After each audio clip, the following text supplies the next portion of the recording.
See, Vanam is all about story of 5 different people. ரொம்ப புதுமையான ஒரு ஸ்க்ரீன் பிளே. கிறிஷோட ஒரு எஃபர்ட் பார்த்தீங்கன்னா ரொம்ப வேதம்லேருந்து பல மடங்கு டிஃப்ரெண்ட்டாகவே இருக்கும். இன்ஃபேக்ட் இது தெலுங்கு ரீமேக்குன்னு சொல்கிறதோட ஒரு ஸ்ட்ரைட் குட் ஃபிலிம்னு சொல்லலாம்.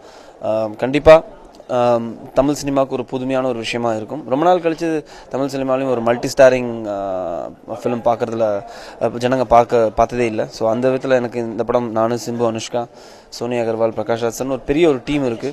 ஸோ கண்டிப்பாக இந்த படம் ஒரு ஒரு சக்ஸஸ்ஃபுல் தமிழ் ஜனங்களுக்கு ரொம்ப பிடித்த ஒரு ஃபிலிமாக அமையுங்கிறதுல எனக்கு ஒரு பெரிய நம்பிக்கை. இப்போ சிம்பு வந்துட்டு எனக்கு இந்த படத்தில் தான் அறிமுகம்னு கிடையாது. நாங்கள் கிட்டத்தட்ட பாய்ஸ் டயத்துலேருந்து 2 பேரும் நல்ல ஃப்ரெண்ட்ஸு.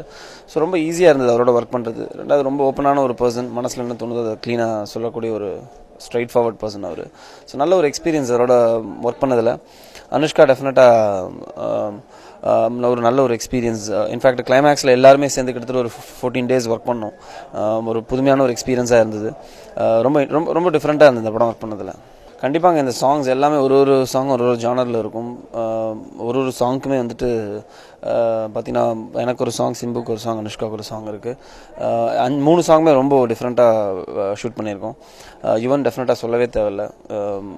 பெரிய ஒரு எல்லா படத்துலையுமே ரொம்ப நல்லா பண்ணிகிட்ருக்காரு. ஸோ இந்த படமும் வந்துட்டு அதுக்கு மிக இல்லை. ஸோ டெஃபினட்டாக ஒரு ஆடியோ வைஸும் இந்த படம் ஒரு பெரிய சக்ஸஸ் ஆகும். எனக்கு ஃபஸ்ட் ரிலீஸ் இதுதான் ஏப்ரல் வானம், அதுக்கப்புறம் Yuvan Yuvathi June, and followed by Perarasu படம் Thiruthani, then Diwali or maybe December சசியோட ஃபிலிம் 555 வருது.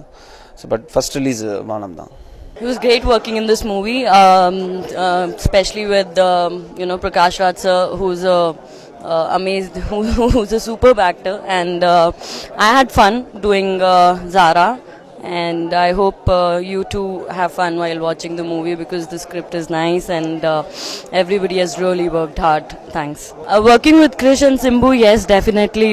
Simbu I worked with before also, so it was another time together. It was great working with all of them, especially Krish, because I like when directors ask, he's not satisfied with if he doesn't like something, he tells you he doesn't like something, and he'll ask for another take, and that effort, I think you'll see it what I'm talking about in the movie. So yeah, it was great working with all of them.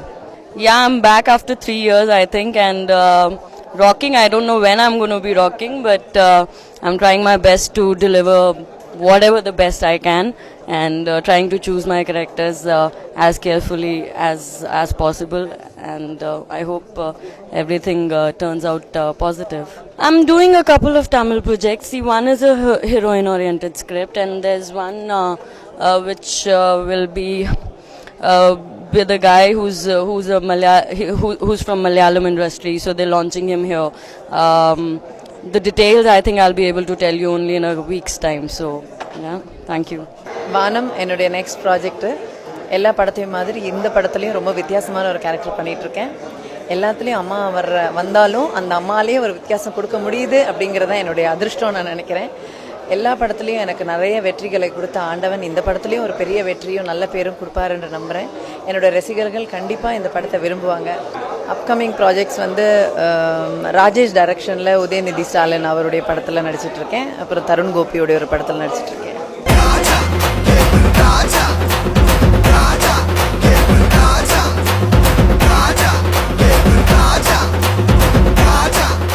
இந்த படத்தில் first ஒவ்வொருத்தரை பத்தி சொல்லிடுறேன். 2 minutes குயிக்கா முடிச்சிடலாம். First எடுத்த உடனே Bharat sir, Bharat book அவரு okay பண்ணிட்டு, சார் நான் தெலுங்குல அந்த கேரக்டரோட நான் அதிகமா பண்ணணும் சார், நீங்க எல்லாமே கரெக்ட்.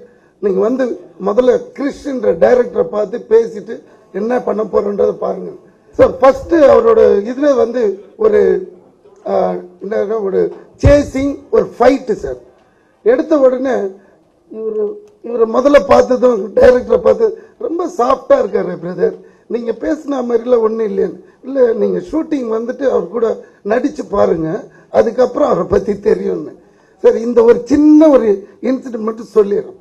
எப்படின்னா, ஒரு ஷார்ட்ல அதுல பார்த்துருப்பீங்க, அந்த ஒரு டாடா சுமோ நல்லா ஒரு 40 கிலோமீட்டர் ஸ்பீட்ல வரும்.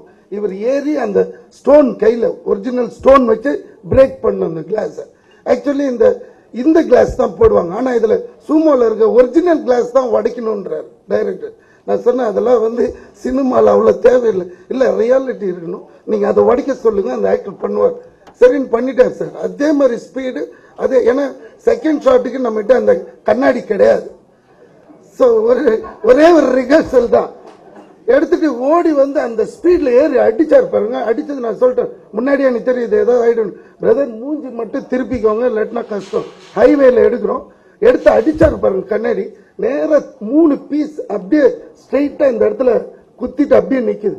உடனே நான் பயந்துட்டேன், அவ்வளவுதான் இதோட முடிஞ்சுதுடான்ட்டு தூக்கிட்டு வந்து கையில இருந்து ஒன்னா பிக்கிறோம்.